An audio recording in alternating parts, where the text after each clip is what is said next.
Fala, galera, Trunks, Peter aqui pra um ateu versus 30 cristãos ou vice-versa? Um ateu versus 30 cristãos. Um ateu versus 30 cristãos. Galera, ó, eu tenho um testemunho pra falar pra vocês. Quem fala testemunho já sabe que é cristão, né? Bom, mas eu não sou cristão, não. Não sei se eu sou cristão. Eu sei que eu acredito em Deus, né? Ponto. Acredito em Deus. Mas eu não leio Bíblia. Não tenho religião. Não sou um cara catequizado, evangélico, nada disso, ok? Mas acredito em Deus, né? Já dei alguns testemunhos sobre isso. Mas, ao mesmo tempo, eu era ateu. E, cara, eu era ateu, meu irmão, era um soldado de frente dos ateus. Aquele ateu chato pra caramba. Tipo o vegano que é quem incentiva os outros a parar de comer carne. Sabe aquele ateu, sabe? Tipo crossfiteiro, que é que todo mundo faz crossfit. Ateu também é assim, que tem ateu chato pra caramba. E tem também cristão chato pra caramba. Evangélico, tu espirra, foi Deus que mandou você espirrar. Isso é chato pra caraca também. O ateu chato eu já fui. Ateu chato eu já fui. Porra, eu era, pô, aquele cara que, meu, não, Deus não existe, me prova, tal. Mas cristão chato eu não sou, não. Bom, não sei se sou cristão, enfim. E agora vamos ver aqui, né? Vamos ver os argumentos. Tá preparado? Bruce, você acredita em Deus? Cara, acredito muito em Deus, acredito bastante. Ele nunca te contou uma mentira, né? É verdade. Vamos lá, olha lá, vamos primeiro aqui, ó. Se Deus existe, por que ele se esconde? Ah, não é possível, cara. Cara, a gente vai analisar isso. Calou, ateu. Vamos ver, vamos ver. Se Deus existisse, ele não se esconderia. Como é que você chama? Samuel, olha. Prazer. Cara, eu acho muito simples. Deus, ele não se esconde.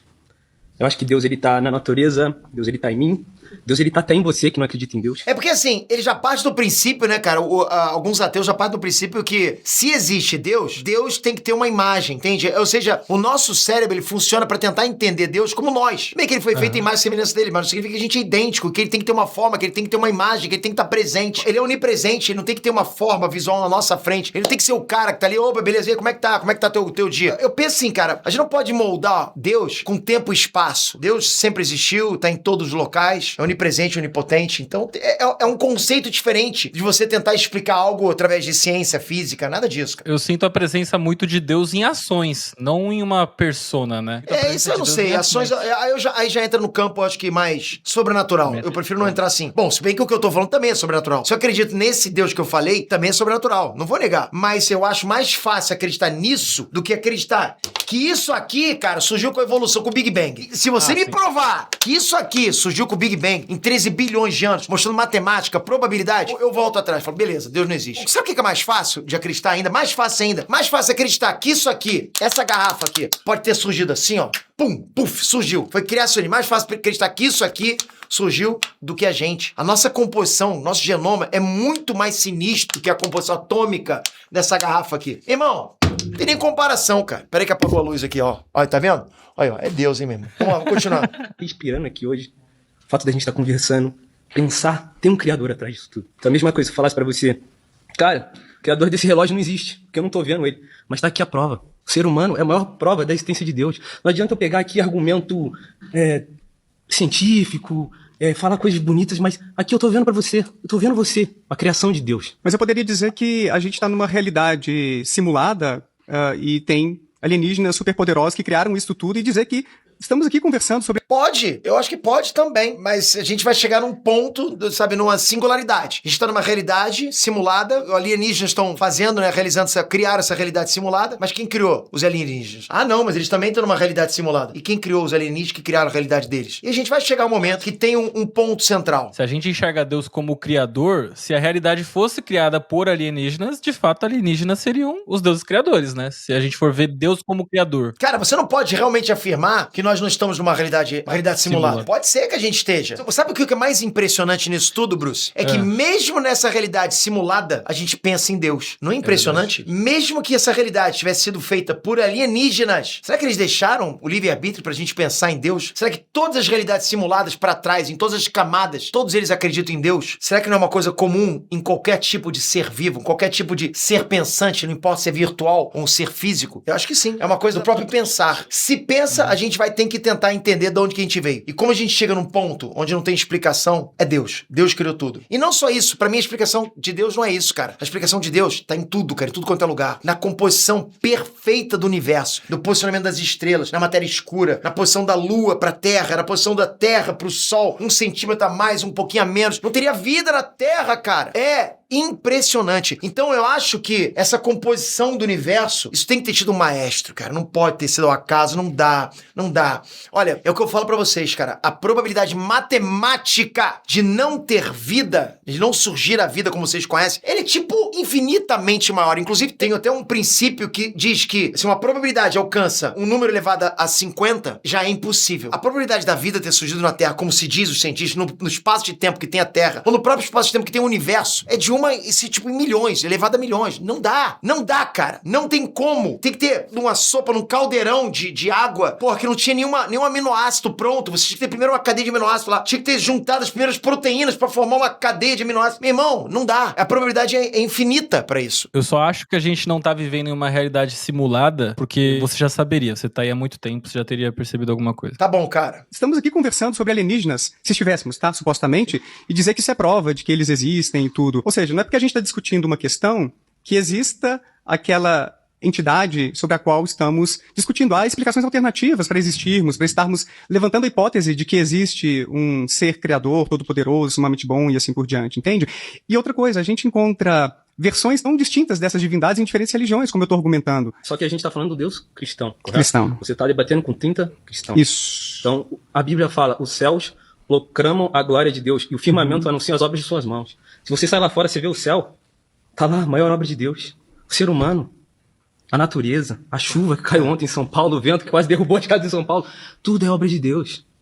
Não adianta eu ficar usando argumento aqui, porque Deus... Não, Deus ele se revela na natureza, se revela em mim, se revela em você. Os alienígenas superpoderosos O também. meu coração batendo, ele se revela através do meu coração batendo. Alienígenas super poderosos. Não, tem nada a ver. Mas o que ele falou, o que o cristão estava dizendo, né, sobre os efeitos da natureza, realmente são obras, na minha visão, são obras de Deus. Por mais que fosse uma realidade simulada, ela está sendo simulada de uma realidade original. E essa realidade original, então, ela tem, sim, a natureza, ela tem céu, ela tem chuva. E aí, sim, pra mim, uma criação de Deus. A própria realidade simulada, né, cara? É uma criação de um ser inteligente. O ser inteligente é mais inteligente do que a própria realidade simulada, pra ter criado aquilo, entende? E o ser inteligente, cara, precisa de um ser mais inteligente pra criar ele. Próxima pauta é a mesma coisa. Bom, porque eu nem acredito que você seja ateu de fato. Eu acredito que você tem problema contra o cristianismo. Contra o cristianismo. Vamos lá, deixa eu colocar meu argumento. Tá. Existem 8,3 bilhões de pessoas no planeta. Você sabe quantos ateus existem no planeta? Quantos cristãos você sabe? Porque... Cerca de 700 milhões de ateus. E cristão, você sabe? 2,3 bilhões, mais ou menos, 30%, perto disso. Perfeito. Então a gente tá falando que, tirando os ateus, as outras pessoas, os 93% acreditam numa divindade. Essa divindade ela pode vir naturalmente, né? Porque os povos originários, eles acreditavam em Deus. E aí você compreende que você acha que Deus está escondido, onde 93% da população reconhece um Deus, reconhece uma divindade. Onde ele está escondido? Mas você acha que ele se apresenta, então, de diferentes maneiras, Josias? Ou seja, o Deus em que vocês acreditam se apresentou como Jesus, ali no Oriente Médio, mas outras divindades, Thor, Odin, Zeus, Apolo... Então, esse é o ponto. A discussão é sobre Deus.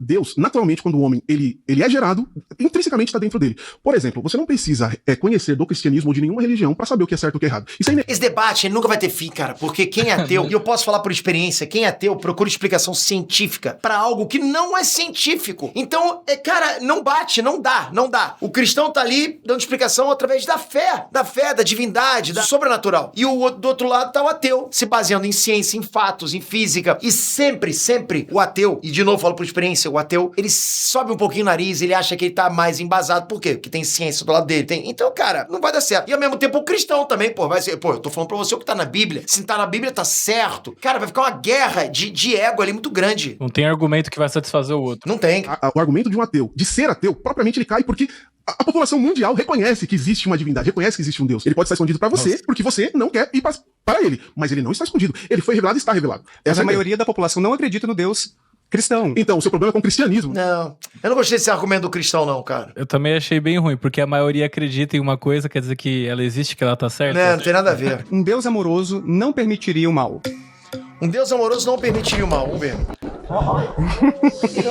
É uma disputa muito grande, né? Porque os cristãos, eles têm muita convicção. Meu nome é Roberta. Prazer. Certo. Você que me ajudou. Obrigado, Roberta. O que você falaria para uma criança que sofreu mal, que sofreu um abuso? Nossa, uma criança que sofreu abuso. Eu tentaria, se fosse meu filho, minha filha, por exemplo... Uma criança. Sim, eu tentaria protegê-la de todo modo, tentaria ensiná-la que existem pessoas que fazem maldades por aí, levaria ela a um bom psicólogo para poder fazer um acompanhamento e, obviamente, chamaria a polícia para a pessoa que fez essa atrocidade. Eu tenho para te falar que, assim, como você disse, se um Deus é amoroso, ele não permite o mal. Você tá falando com uma mulher de 51 anos que sofreu um abuso. com 11 anos de idade. Assim, Que entende hoje muita coisa que acontece, você acha que assim, o porquê foi comigo, o porquê o mal existe. E eu tenho uma coisa para te dizer. Eu procurei terapia, eu procurei ajuda, mas tem ferida que é na alma. E foi em Deus que eu encontrei. Então eu poderia estar falando aqui, historicamente, outras coisas, mas eu estou te falando do meu testemunho. Por enquanto não tem nada a ver com a pauta, hein? E eu consegui, através de Deus, a sobreviver. Eu vou te falar, Daniel, não é fácil. Principalmente quando eu estou trabalhando, eu me deparo com uma criança, mais uma vez vítima de abuso. Eu trabalho como enfermeira e eu já vi as desesperanças nos olhares de várias pessoas, de familiares. Pessoas que não sobreviveram. E eu falo que, assim, eu sobrevivi. E a hora que eu achei que eu estava escondida e que ninguém me via, ele me viu. Então ele não permite o mal.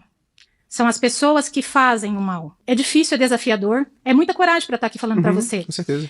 Cara, mas o que tem a ver com a pauta, né, cara? Um Deus amoroso não permitiria o mal. Eu só tô aqui por ele, eu vivo por ele, e eu creio que ele, assim, determina todas as coisas.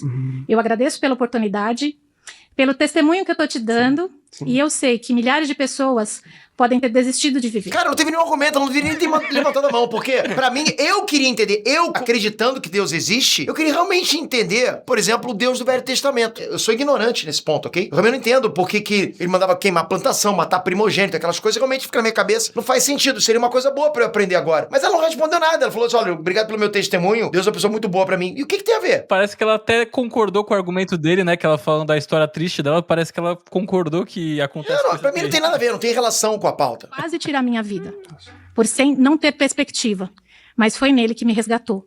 Eu sinto Entende? muito pelo que você viveu e eu não nego que a fé em Deus, o contato com uma religião pode ajudar muita gente. Eu faço pesquisa na área de psicologia da religião, então eu entendo que pode ter um impacto positivo sobre a saúde mental para muita gente, mas não é para todo mundo.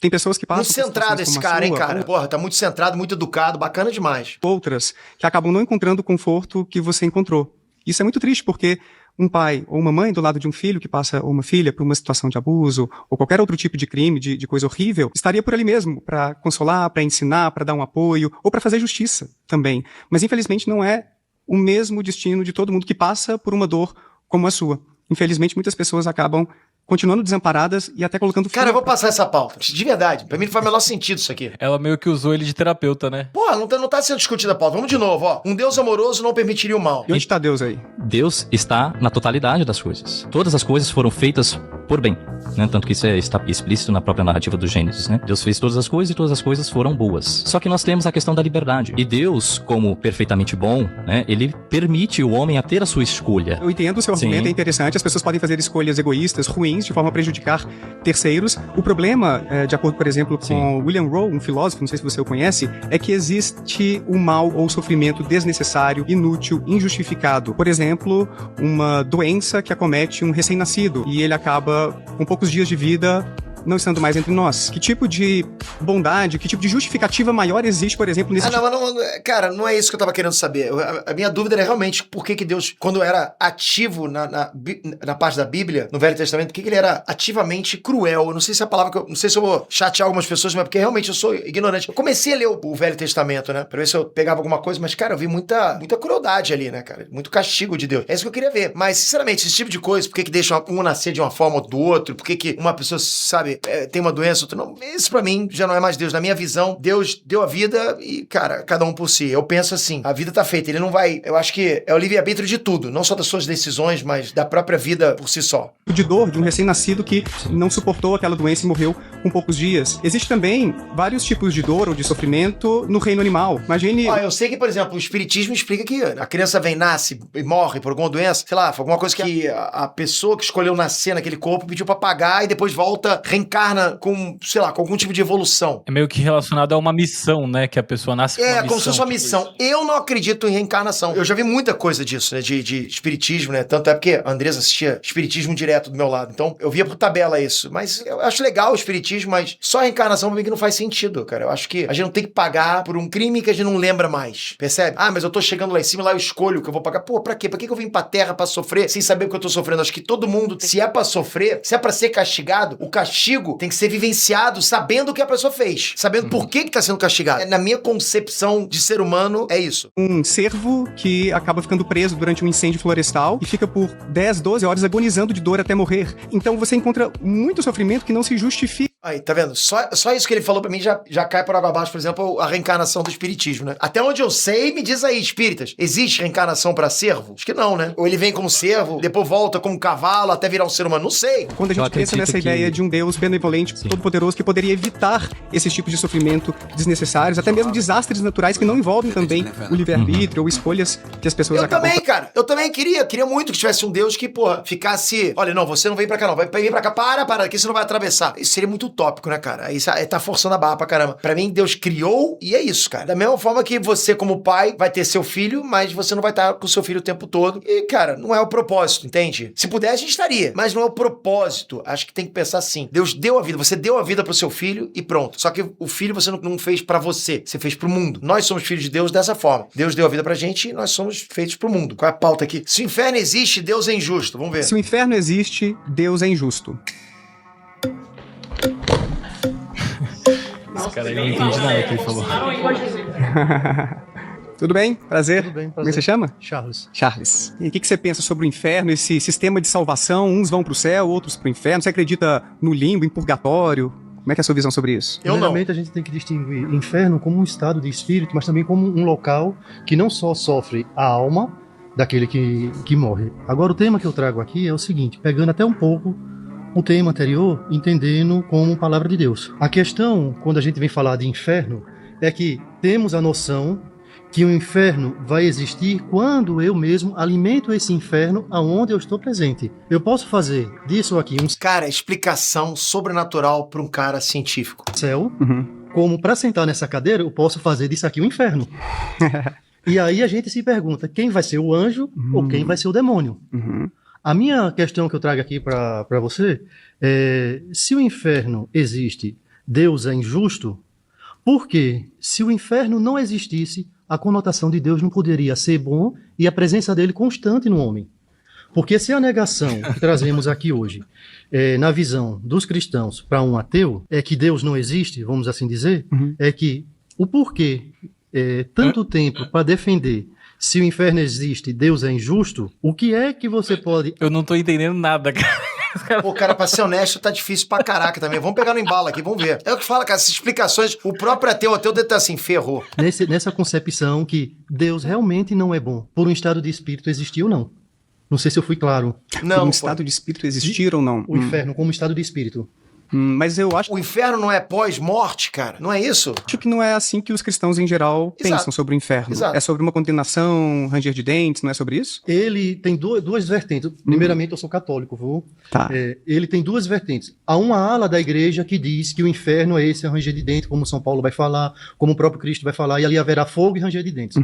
Porém, existe uma vertente também que diz, qual é o maior inferno na vida de um ser humano, no contexto de hoje, ou de erno, mas no contexto pós-vida, é a ausência e privação total de um Deus. Mas para um ateu, que Deus não existe, esse inferno já é encarnado? Se Deus não existe, por que esperar uma perspectiva de céu e inferno? Eu não espero, eu não tenho expectativa Não tem nenhuma. expectativa, justamente. Vou morrer e acabou. E acabou.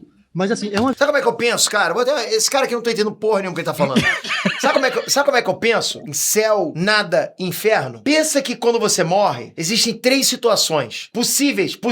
Imagina que a morte é um cafuné, tá? Então assim, ou ela vai ser alguém fazendo cafuné em você, pra sempre. Nossa, bom demais, né? Ou não vai ser nada, ninguém vai mexer na sua cabeça, tu não vai sentir nada. Ou vai ser alguém puxando o teu cabelo, sempre. Entre cafuné e nada, o que você prefere? Cafuné? Cafuné. Agora, entre nada e puxar teu cabelo, você prefere o quê? Nada. Exato. Então, se existe inferno, eu prefiro ser ateu, percebe? Se existe céu, eu prefiro ser cristão. Se é nada, eu prefiro ser cristão também. Então tá 2-1, meu irmão. Pô, falando sério.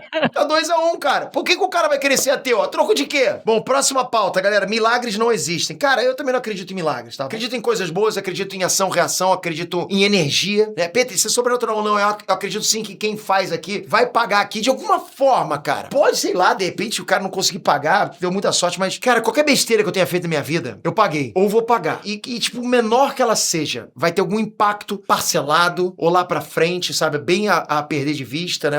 Pagar com cartão de crédito lá pra frente, mas vai pagar. Qualquer frase que você imita, qualquer comentário que você comente aqui embaixo, agressivo, vai voltar contra você de alguma forma. Isso eu acredito muito, cara, com todas as minhas forças. importante. Eu também acredito muito nisso, cara. Muito. Que é a lei do retorno, eu acredito. E a lei do retorno positivo. Do comentário negativo vai voltar pra você de forma negativa. Um comentário positivo volta pra você de forma positiva de alguma forma, cara. Alguma coisa vai acontecer. Alguém vai ver aquilo. Alguém vai gostar de você. Alguém vai falar com você. Não sei. Mas alguma coisa vai acontecer. Talvez aquele comentário te mudou o jeito de ser. Você começa a perceber que foi legal. Ele recebeu um like, um coraçãozinho. Começa a mandar mais comentário positivo. Não sei. Eu acho que tem um efeito dominó pro bem e um efeito dominó pro mal, tá? Efeito borboleta. Eu tenho 37 anos. Eu sou uma prova viva que Deus faz milagre sim. Por isso que eu vim. Dá o start aqui pra nós, então. Eu queria te perguntar o que você entende por milagre em si. Legal. Eu parto de uma definição do filósofo David Hume, que milagre é uma violação das leis da natureza. O mundo funciona conforme leis, tem uma regularidade que a gente estuda por meio da ciência, e para um milagre acontecer, um agente sobrenatural deveria interromper temporariamente essas leis para acontecer algo indescritível. Aconteceu algo indescritível comigo uma vez. E isso foi impressionante, cara. Eu tive uma bactéria alojada no meu joelho há muito tempo atrás. Tem uma cicatriz muito grande no meu joelho, né? Eu tinha meus 20 anos de idade. Eu tive que fazer uma cirurgia de pulsão pra tirar, porque ficou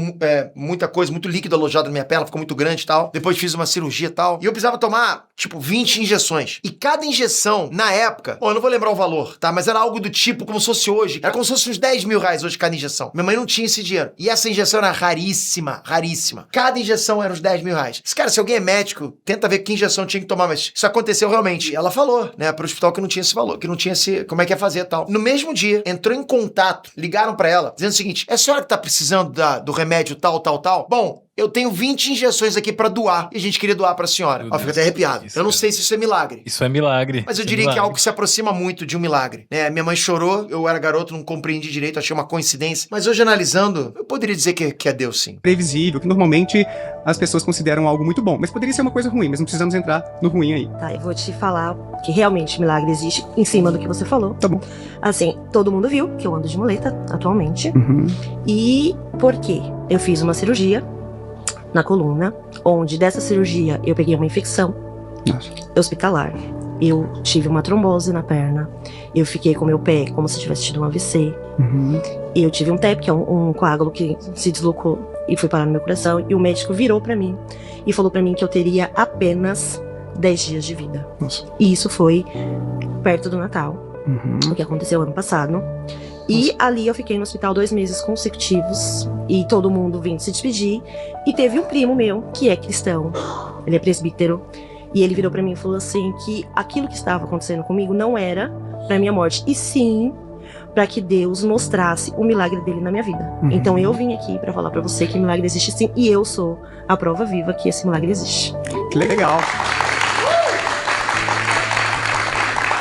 Olha, isso já aconteceu muitas vezes, né? Tem médicos que dizem, que dão X dias pra pessoa e a pessoa vive 20 anos. Pode ser milagre, pode ser, não dá pra saber. O que eu acho engraçado, né, cara, que tem muito ateu que quando acontece alguma coisa de errado no hospital, o cara vira pro médico e fala assim: porra, que médico safado, médico desgraçado, né? Não me cuidou direito, né? Me receitou mal, né? Ou seja, o fulano morreu, culpa do médico. Agora, quando o médico salva, graças a Deus. Tem isso também. Não é o médico, é Deus. É isso. Resumindo, eu acredito em Deus, cara. E hoje eu fico feliz demais de poder acreditar nisso. Engraçado, cara, e é uma convicção, sabe? É uma certeza. Eu tenho certeza que Deus existe. Certeza. Matemática, física, tudo é impossível Deus não existir. E eu fico me sentindo tão bem com isso. É gostoso, cara. Se você puder dar chance pra tentar entender por que Deus existe, se você que ele é ateu fervoroso, do tipo, nada me convence, tenta ir pela física, tenta ir pela matemática do porquê Deus existe, né? Tenta ver as probabilidades do início da vida nos oceanos. Como é que pode ter surgido a vida? Quanto tempo levaria pra surgir a vida? Será que teria tempo suficiente pra surgir a vida como você conhece? Eu já vi cientistas dizendo que não